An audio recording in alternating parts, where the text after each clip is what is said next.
में सरदार डी जुमे जो डी सुभान अल्लाह नबी अलैहि सलातो वस्सलाम की जी उम्मत के दिनो दिया हर उम्मत के को बियो डी यहूदियन के आचर जो आ ईसाईन के छंछर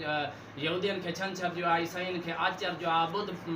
जेके हिंदू मजहब उन के अंगारे जो डी आ ये डी मिले अलग असा के खुदा वाद उला शरीक सय्यदुल अयाम जुमे जो डी अता सुभान अल्लाह यो जुमे जो डी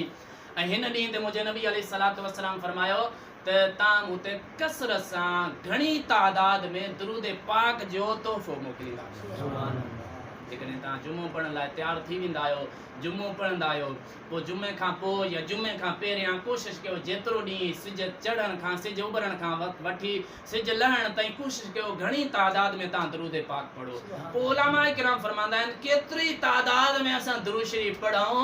जो असांजो उहो कसरत में दुरूद पाक पढ़ण लिखजी वञे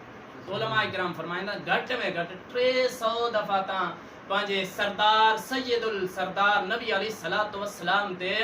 घट में घट 300 दफा ता जह डी दुरूद पाक पढ़ियो इए समझो वो सलात ता जी कसरत में लिखी वई यानी उन मानुन सा ता जी लिस्ट में नालो अची वियो जेके मुझे नबी अलैहि सलातो वस्सलाम जी मोहब्बत में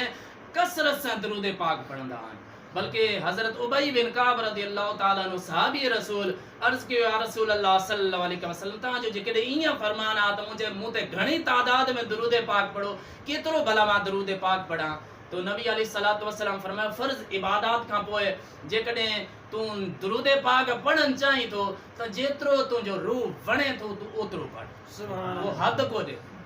नफली इबादत में जेतरो वणे ओतरो मुजी जाते अक़दस ते दुरूद पाक पढ़ंदो रहो अर्ज की या रसूल अल्लाह सल्लल्लाहु अलैहि वसल्लम मां को ये कयो तो पांजे जेके वजीफा मुजा नमाज इबादत फर्ज इबादत त लाजमी आ उन का अलावा जेके मुझे वजीफा उनन जो कया तो 4 हिस्सा चैन में चौथो हिस्सो सलात पढ़ा तो बाकी 3 हिस्सा बाकी वजीफा मुझे नबी अलैहि सलातो वसलाम फरमायो बेहतर आ जेकॾे अञा टाइम वधाई त तुने ला अञा बेहतर सुभान अल्लाह जेकॾे असा 10 दफा पढ़ूं था त जेकॾे टाइम वधायूं था अञा असा ला बेहतर नबी सल्लल्लाहु अलैहि वसल्लम जी बारगाह मुक़द्दस में अर्ज कयो या रसूल अल्लाह सल्लल्लाहु अलैहि वसल्लम भला मां उनके अध करे छड़िया अध बाकी वजीफा तो पढ़ा अध सजो डी ता जी जाते अक़दस ते दुरूद पाक पढ़ा नबी अलैहि सलातो वसल्लम फरमायो बेहतर आ पर जेकॾे वधाई तो त अञा तुंहिंजे लाइ बेहतर थी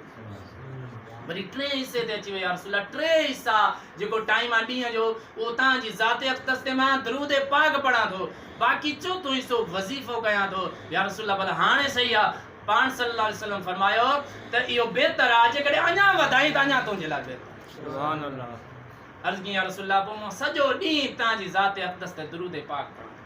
फर्ज इबादत करे पो जेतरो भी मुखे टाइम मिले तो हलंदे वेंदे उथंदे कम कार कंदे पांजो जिते भी मुझो टाइम मिले तो मुखे माता जी जाते अक़दस ते सलात पढ़ंदो रहा तो या रसूल अल्लाह पो इया सही आ पान सल्लल्लाहु अलैहि वसल्लम फरमायो जेकॾे गाल तुजी ई आ त सजो डी तुजो मुजी जाते अक़दस ते दुरूद पाक पढ़न में गुजारो थे तो त पो इया दिस तुजो जेकी भी जरूरतूं ऐं हाजतूं आन खुदा वाद उला शरीक इया ही पूरी करे सुभान अल्लाह खुदा का घुरण जी पो तो के जरूरत ही ना है तुजो तकालीफ परेशानियों हाजतूं जरूरतूं जेकी भी खुदा वाद उला शरीक पतो के बगैर घुरे अता करे छड़न छो तो तोखे त टाइम ही कोने सजो डी तू ता दरूद पाक पढ़ंदो रहंदो ना तोखे त दुआ ला भी टाइम कोने त इए हजरत उमर रदियल्लाहु ताला अन्हु फरमाइंदा तो वा दुआ काबिल कबूल ही ना है जे शुरू ऐं आखिर में दरूद पाक न पढ़ियो सुभान अल्लाह।